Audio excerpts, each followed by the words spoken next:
geralmente é uma tosse mais viral, né, com secreção clara. Então a gente tem que ficar muito atento à inspeção. É uma criança que você olha, a mãe não percebeu nada, mas é uma criança que não faz contato visual, nem com você nem com ninguém. Opa, essa criança tem autismo? Então vamos ficar atento a isso. A criança, não espere que a criança vai falar ou que a mãe vai perceber tudo.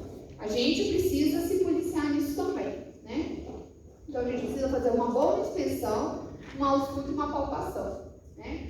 Como que a gente vai abordar, né? Tem que lavar as mãos, ter paciência. A criança é um exame diferenciado, né? Conversar, conquistar, visualizar a criança, né? Muita criança você acha que vou despir? Não, né? Isso a gente consegue fazer no recém-nascido, mas que nem eu falei, tem empatia, se coloca no lugar do outro. Vai examinar a criança, tenta conversar ali com a criança, gente. Dentro da barriga a criança já percebe as coisas. E a criança funciona muito por repetição também, né? Você vai fazendo algumas coisas assim, alguns movimentos assim, ficar com a boca aberta, a criança na hora de fazer o exame, de você examinar, ela já até abre a boca mais naturalmente. Por quê? Porque por ser reflexo.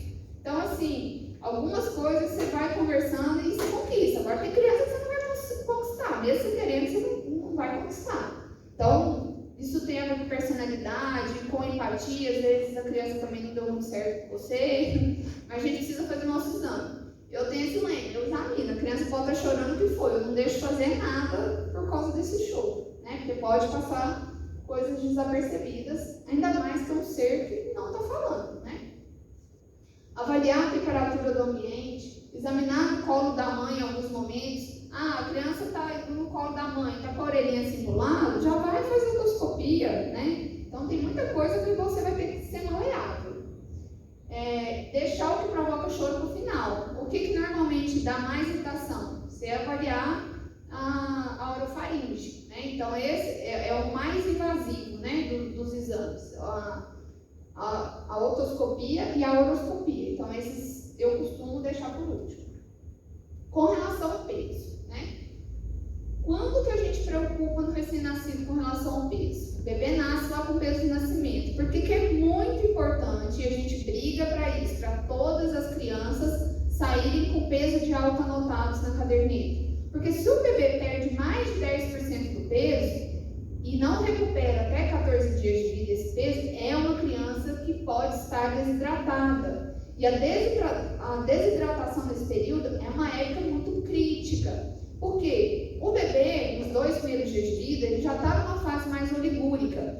E é normal sair os cristais jurados. Não sei se vocês já tiveram a oportunidade de ver, mas a urina sai com uma cor alaranjada. Eu já vi muitos pediatras, inclusive, tratarem isso como sendo doença hemorrágica do recém-nascido, porque vê o cristal lá na urina, aí o cristal fica com um tom alaranjado, e aí acha que é sangramento, né? Então vamos ter cuidado nisso. Então o bebê já tem uma fase oligúrica. Então, se avaliar a diurese para avaliar a hidratação fica meio complicado, né? Então você tem que estar olhando a boca, é uma coisa assim, é um órgão legal de você olhar e observar a hidratação. Tá com a linguinha molhadinha, tá fluida, beleza. Agora tá com aquela saliva grossa, espessa, essa criança já pode estar com sinal leve de desidratação. Não esperem ter diminuição do turgor para você pensar que essa criança está desidratada, né? Então é uma criança. Então a criança nasceu, até o 7º dia de vida eu avalio essa criança. Como é que eu faço a conta? A criança foi para mim com 10 dias de vida, né? Então eu considero, por exemplo, até o 7º dia de vida que essa criança perdeu 10%. Então eu pego lá o peso e diminuo 10%. A partir desse 7º dia, eu tenho que contar que essa criança vai engordar em média de 25 a 30 gramas por dia. Então, do 7º para o 10º dia, eu faço a conta, né? Então, no 7º dia teria que estar contando mais 75 gramas, né? 25. O peso mínimo esperado é X. Então, a criança tem que estar dentro desse valor de normalidade.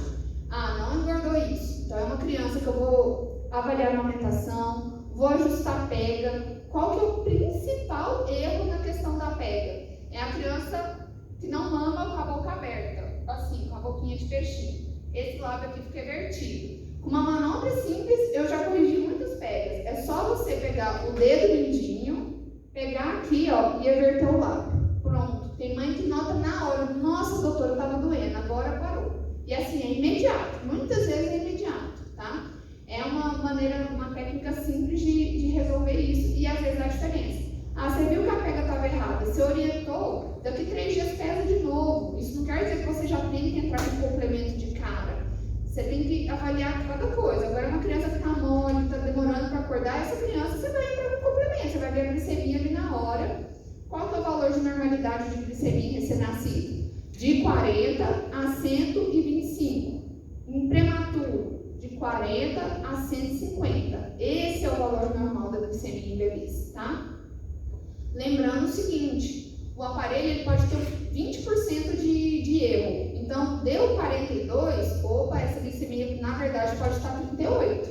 Então, esse bebê a gente olha com mais cuidado, tá? Então, no primeiro trimestre, essa consulta do primeiro dia de vida, a gente vai esperar, eu costumo gravar decrescendo, 700 nos primeiros 3 meses, 600, 500 e 400. Então, eu sei quanto que o bebê vai ganhar ali no primeiro ano de vida. Ah, eu esqueci quanto que engorda de 6 para 9 meses. Não tem problema, lembra dos 700. 700, 600, 500. Então, ele tem que engordar 500 gramas no mês. 500 dividido por 30, eu sei quanto que vai ganhar por dia. Entendeu? Então, isso aí é uma regrinha que eu costumo usar, tá? Geralmente, o bebê duplica o peso entre 4 e 5 meses e triplica com 1 aninho. Aí uma criança que com 1 ano nasceu com 3,5 kg e com 1 ano está com 8 kg, opa, né? Tem alguma coisa errada aí. O crescimento estatural. Esse, gente, eu anoto, mas é uma coisa que na prática, o que funciona? Colocar no gráfico. Coloca no gráfico do crescimento. Tá desenvolvendo bem? Ótimo. E aí é muito comum as mães me perguntarem assim, doutora, esse crescimento aqui tá legal? Minha criança está crescendo bem? Eu falei assim, olha, mais importante do que a altura atual é eu ver o ritmo do desenvolvimento, né? Então, eu tenho que avaliar essa criança, eu estou lá perto do percentil 90 em altura. Aí, dali 1 ano, eu avalio a criança está no percentil 40. Gente, alguma coisa está acontecendo ali e é de longo prazo, porque o peso é uma medida aguda de você investigar alguma doença crônica. Agora, a altura geralmente é mais crônica. Então, fiquem atentos a isso. Então, a altura, né, tem uma noção da normalidade, mas o mais importante vai ser o ritmo. Né? Uma criança que está ali perto do percentil 10, na próxima consulta está no percentil 20, depois de 6 meses está no percentil 50, com 7 meses está no percentil 20 de novo, opa, então, quando começou a introdução alimentar, essa criança está alguma coisa errada. Então, eu já sei que essa criança estava indo bem, depois que começou a comida, regrediu. Então, e vai estar normal também, no percentil 20. Então, o importante para mim não é a medida agora, é avaliar essa medida como um todo, tá? Isso é mais importante. E o crescimento do perímetro cefálico entra na mesma questão da estatura. Em termos práticos, a gente não coloca isso porque pode até ter uma variação. Uma pessoa às vezes afere de um jeito, outra de outro, e isso pode dar uma divergência. Então, o ideal é que sempre a mesma pessoa tenta fazer essa aferição, tá? E vai acompanhando. Quando que a gente considera microcefalia, né? Quando a menina tem menos de 31,5 e o menino menos de 31,9. Isso é fixo? Assim, do nascimento? Não. Geralmente, a criança nasceu com PC menor do que 32, a gente com 48 horas de vida, mede novamente. Está acima de 32, tranquilo. Essa criança não entra como microcefalia. Uma criança, por exemplo, que nasceu uma menina, que nasceu com 31,8, com 48 horas de vida está com 32,1, não é uma criança com microcefalia, não tem que notificar e não tem que fazer investigação, tá? O exame físico geral, né? Então, o que a gente entra? Né? A gente avalia se está com bom estado geral, regular ou mau estado geral, se está corado, hidratado, que eu já dei algumas dicas. A questão da icterícia, que é uma coisa muito frequente, né? E eu vou já comentar com vocês. Se o bebê está cianótico ou febril. Como é que a gente avalia a icterícia? Mário, como é que você sabe que eu vou ter que pedir exame ou não para a criança? Ó, é regra. A icterícia tá da cicatriz umbilical para baixo, vocês vão pedir exame de icterícia. Vão pedir bilirrubina totais. reticulócitos, né? E se tiver uma diferença de tipagem sanguínea, no hospital geralmente a gente já colhe o cúmplice. Se não for colhido, aí vocês vão pedir, tá? Então, as zonas de Kramer existem para a gente ter uma noção do valor como é que está essa icterícia. Tá até na região do pescoço, a icterícia, né, a bilirrubina geralmente está em torno de 6.